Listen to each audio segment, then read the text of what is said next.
Hi everybody, I am back for another update. This week it's going to be my second week postpartum.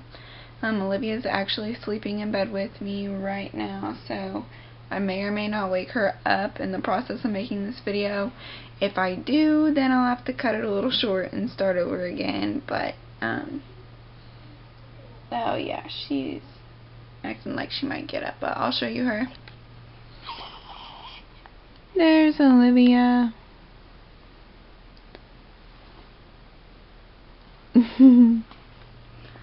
Okay, so before she gets a little too fussy, I have my notepad in my lap over what I need to go over for this video. So if I look down like I just did, that's why. Because I have things written on here over what I'm going to go through. The second week was pretty rough. Sorry if the camera moves too. I'm just holding it with my hand. I haven't set it up because I don't really have time to do that with videos anymore. And if my hair looks like crap again, that's because I haven't looked at myself before I started this video either, because there's not time for that either. Things that I've learned during the second week. Crying will not hurt a baby, and sometimes you just need to walk away. And if you do need to walk away, that is okay, because it is so much better to put baby down and walk away when you're frustrated than it is to sit there and hold her and just allow yourself to get angry. I did that a couple times during the second week, where I would hold her and get frustrated because I didn't know how to help her when she would cry and get really fussy. And you know, usually it just comes down to gas pains, which patting on the butt really helps with. Or it comes down to just being hungry, which can sometimes be hard to tell with a breastfed baby, but if you start to see them root, or if they move their head like they're searching for food, then they're hungry. Also, when you get into the second week, you kind of have your first week routine where you think things are just going to go as they were that first week, and that's just not true. During the first week, you know, especially if you're breastfeeding, you're supposed to feed every 2 to 4 hours or on demand whenever baby wants to eat. And you'll get into a routine with that during your first week. But then, once you hit your second week, baby's belly will start to grow more. And so during that second week, there's going to be more hunger in your baby. So baby's going to want to eat almost every hour on the hour. To help the baby's belly expand so that they can eat more, and so that your breast can develop more milk as well. And that's something that I was told by my breastfeeding instructor through WIC, which I actually have an appointment scheduled with them here within the next week. I think I've decided, as far as videos are concerned, I'll probably do my first 4-week videos, and then after that, monthly updates, so that I have more time to focus on Olivia, and I'll also be getting back into work. When my daughter lost her umbilical cord, I cried. To me, she lost it extremely fast, but I wasn't ready for that. It was like, with the umbilical cord, that's that last itty bitty piece of you that's still connected to baby, and when that goes away, it was devastating to me. Also, another tip for babies, especially in the first 2 weeks, I have been pooped on, I have been peed on, and I have been puked on, and I am curious to know what else babies can do. But as far as being pooped on and peed on, make sure that you cover the front, whether it's a girl or a boy, while you're wiping the back. Always make sure there's a diaper already under baby's butt, or baby is laying on a blanket before you start changing, because they will wet on your clothes. They have no problem pissing on the couch. Like, yeah, just make sure there's something there to catch it, so that furniture and your clothes don't start getting ruined any more than what they already have to be. Let's see. Sleep when baby sleeps. There's no other time to sleep unless you have somebody to watch the baby, which to me, I don't necessarily like when Olivia has to be watched by somebody else during a point in time when she's awake, because I want to be there to see the things that she does, whether she smiles or tries to roll over or whatever it may be. I want to, be there to attend things like that, so sleep when baby sleeps. Olivia sleeps in about 4-hour intervals unless she's just zonked throughout the day, and if she's zonked throughout the day, she's going to sleep all day long. She will only wake up to eat. If you can't get baby down to go to sleep,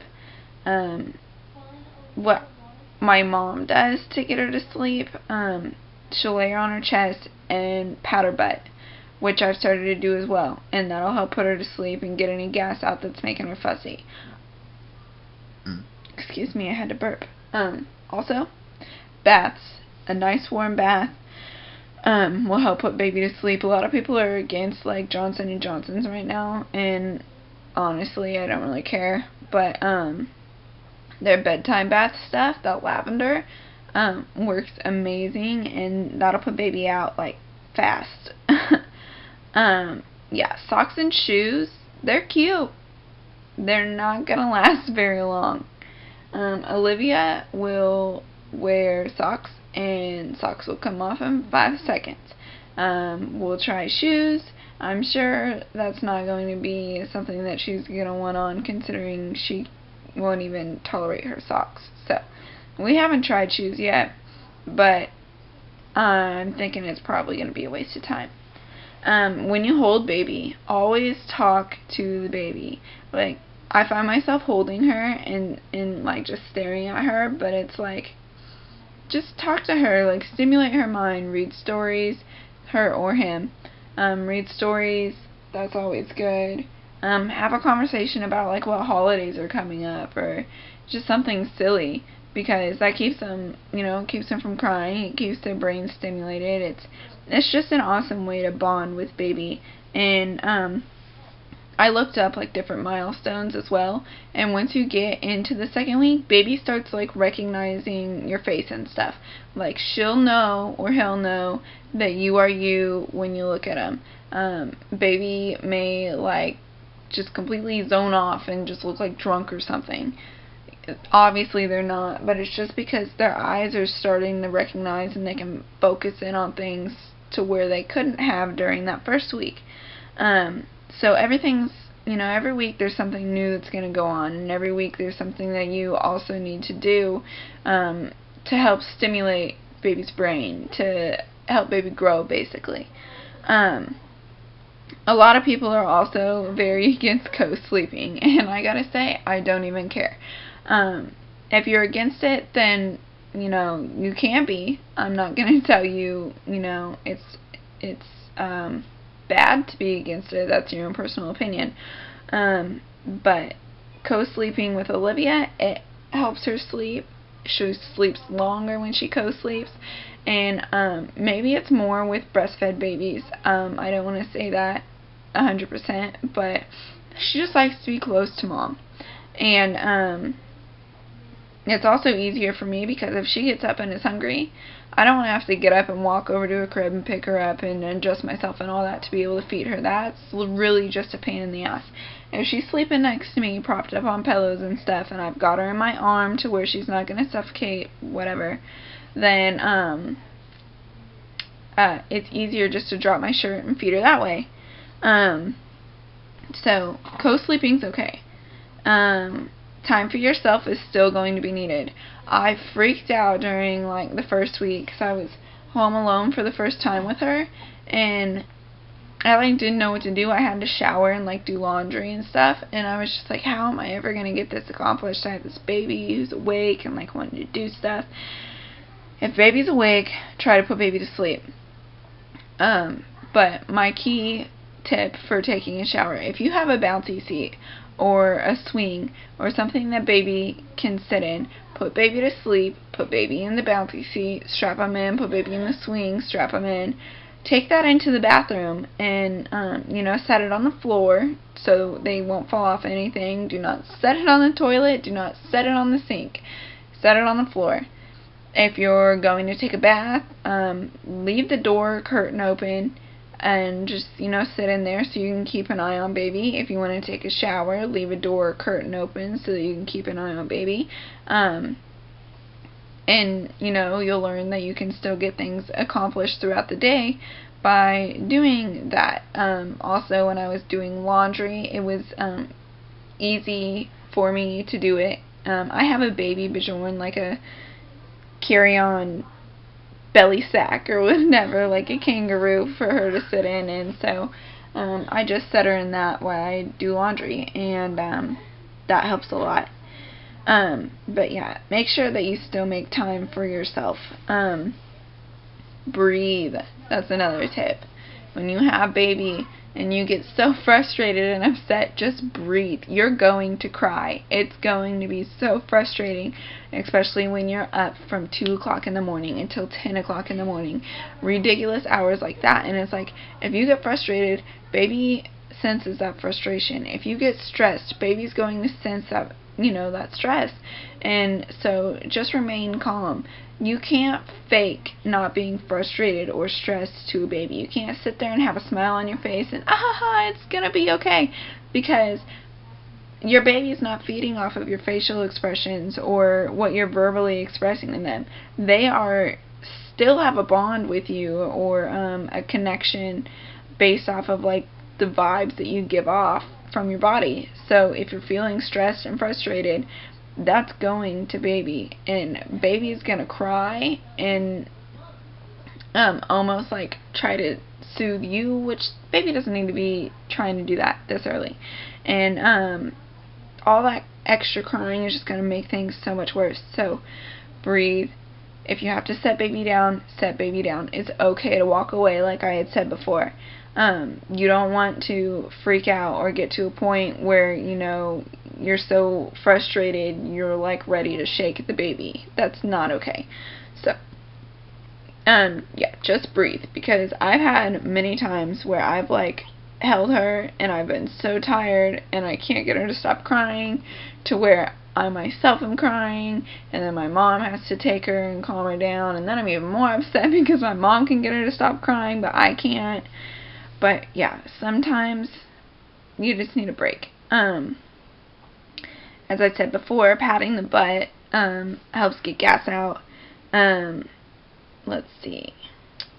A lot of people say that breastfeeding isn't supposed to hurt. Well, it doesn't once you get used to it. But the first week's going to be rough, and it's going to be painful. But just know that if you can make it through that first week, it's going to be okay.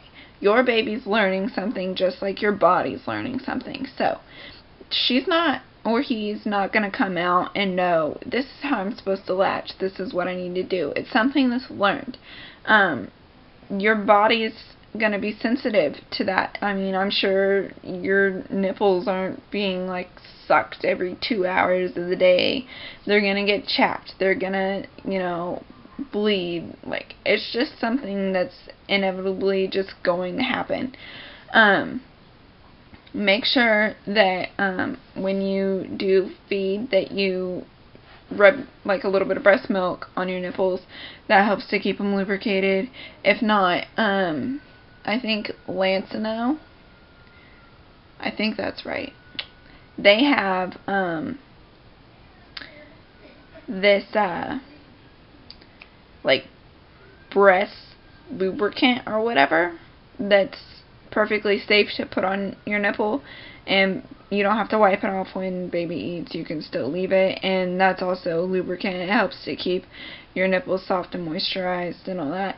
I had an issue in the first week where it was so painful I almost wanted to like give up, but once I got the Lancino stuff, it like cleared me up like in 2 days, and I was good. And Olivia got her latch perfect, and now it's pretty much smooth sailing.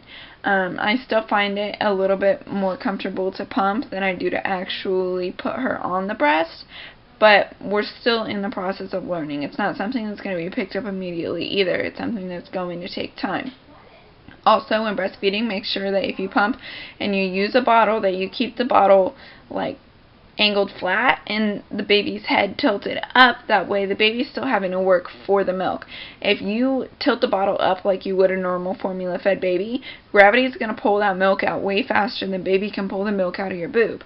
So if that's coming out faster, baby's not going to work. Baby's going to become lazy. So if you try to do that with the bottle and then try to feed on the breast, baby's not going to want to work as hard for the milk, and they'll sit there and they'll play around with your nipple instead of working to get the milk out like they're supposed to, and then you're stuck in a situation where you're just screwed, because it's either going to be like, well, relearn the latch and deal with all this pain all over again, or just stick to pumping a bottle.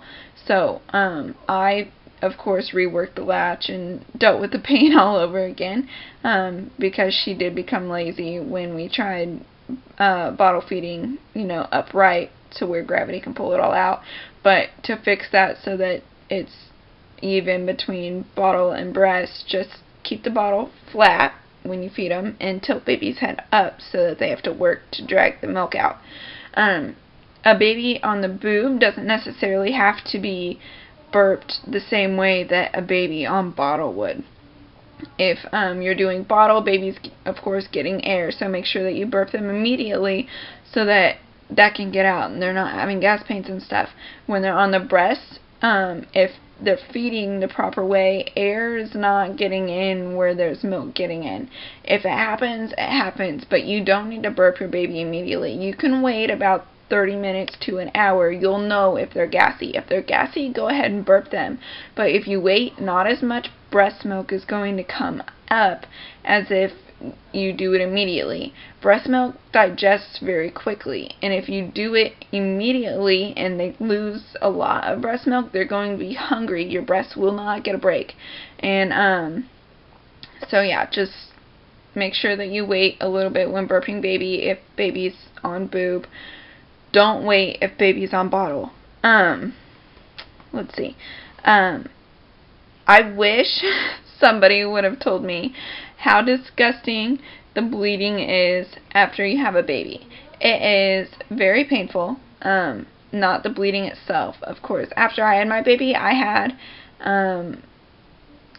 like a 2nd degree or stage 2 tear or whatever. There's 4 different stages, and I was right in between.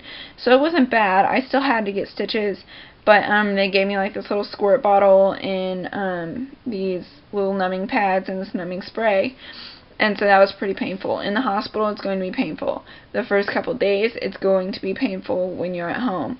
The pain will gradually start to go away towards the 2nd week. So for me, I'm perfectly comfortable. I'm just ready to stop bleeding so I can get back to the normal things that I do.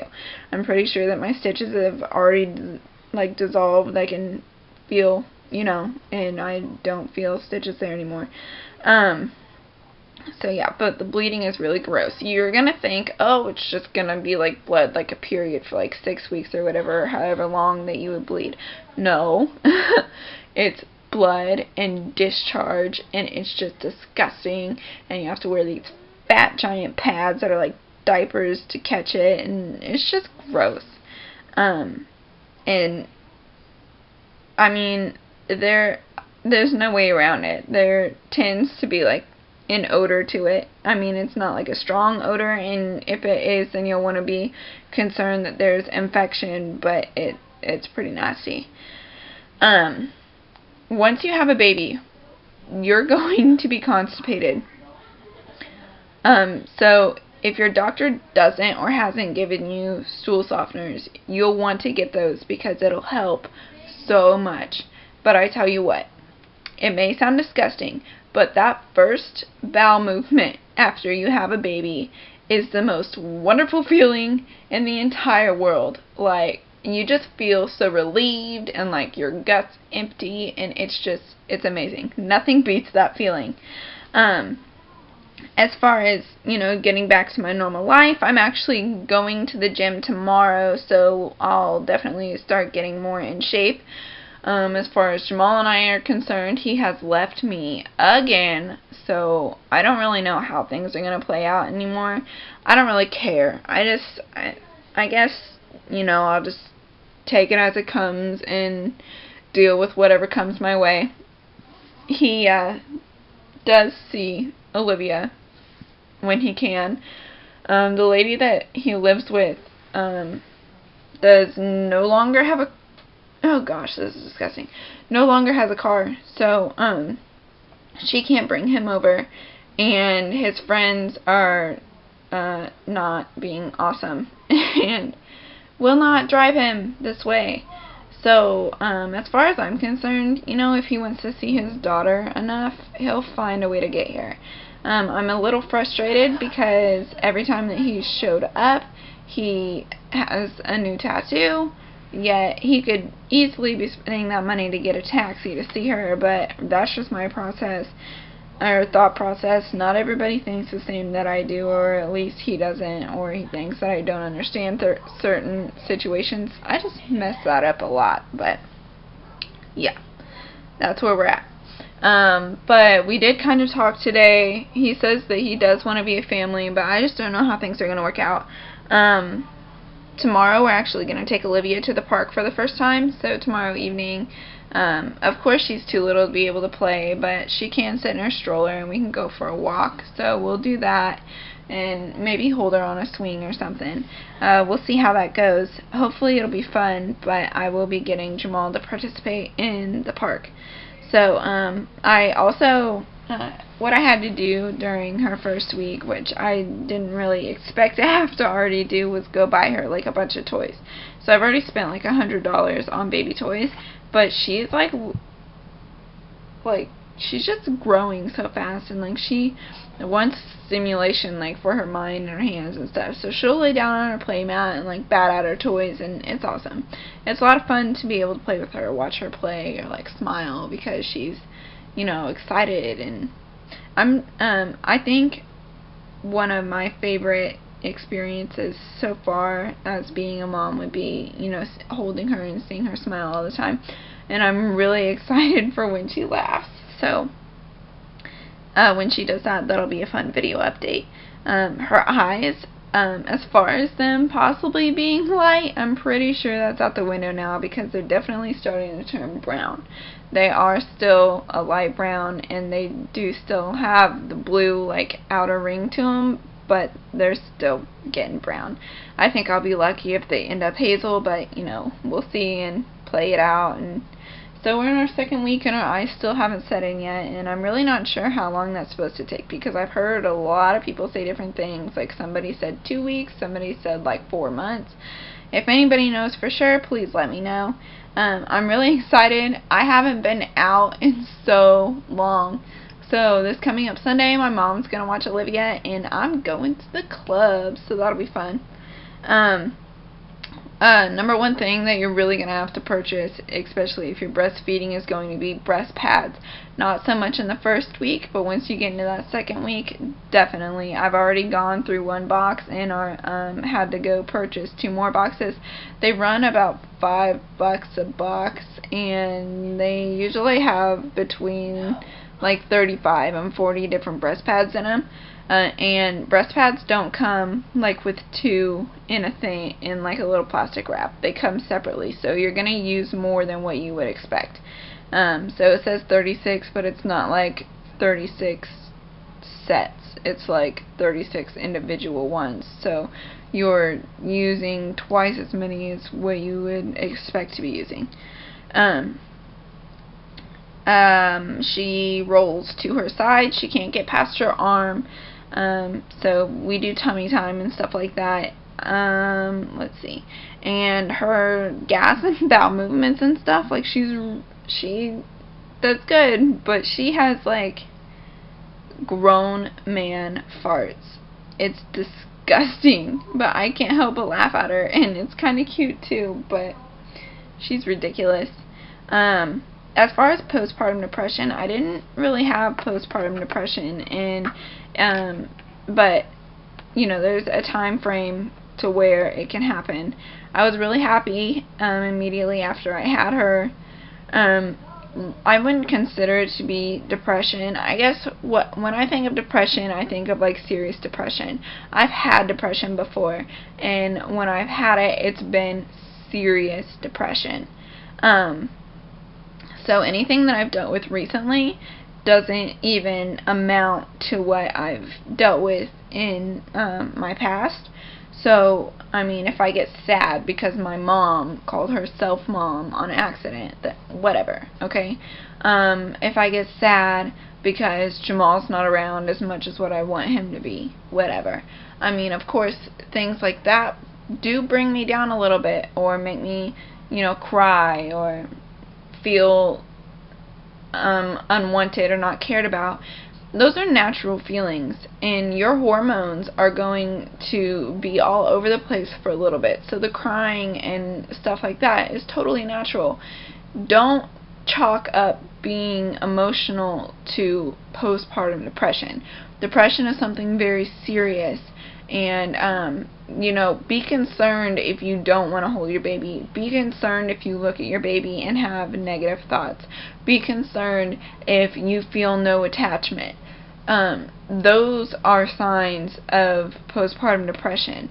If you cry, or feel things that I've already listed, those can be a part of postpartum depression. But don't think that just because you have those things going on that that's what that is. You're very emotional. Your hormones went sky high when you're pregnant, and they have to level out. And while they're doing that, you're just gonna feel different, and that's okay. It's okay to feel that way. It's okay to cry. It's okay to be emotional. It's all okay.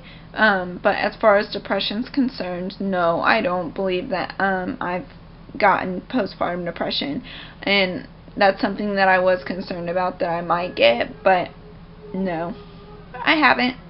I think that if I do get it, it probably won't be until months down the road, and if I get it, it won't be any negative feelings towards my daughter. It'll probably be just because I'm stressed because I'm working and going to school and trying to take care of her, and I'll feel like I'm not spending as much time with my daughter as what I should be. I love her very much. There's not a feeling in the world that will replace the love for your child. And, people are going to say that, and you're going to think, oh yeah, I already know. No, you have no idea until you lay eyes on that baby and hold him or her.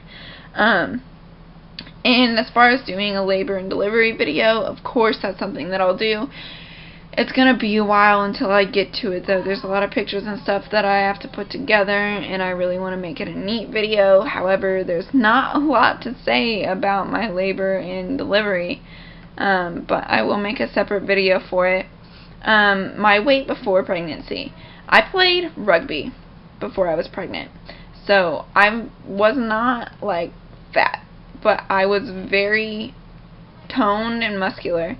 And so I weighed 198 pounds before I found out I was pregnant. I delivered Olivia at 210 pounds. So I gained during my entire pregnancy 12 pounds. But I had lost during my first trimester 25 pounds off of that 198. So pre-pregnancy was 198, then it dropped 25 pounds, and then I gained. But because I hadn't gone past my pre-pregnancy weight, they only counted the weight that was gained after that point. And so from 198 to 210, I had only gained 12 pounds throughout my entire pregnancy. Now, because that happened, I now weigh less than I did before I was pregnant. I now weigh 185 pounds, which I'm really proud of, because that means that I've lost 25 pounds since my point of delivery. So that's going really well, and then I'll continue to update you guys, and of course there will be pictures at the end of what my stomach looks like postpartum. So that's pretty much all that I have to say. Of course, any comments, anything anybody else has to say can go below, like and subscribe, and that's all I have to say. So thanks for watching another update, and this is my second week postpartum. Bye guys.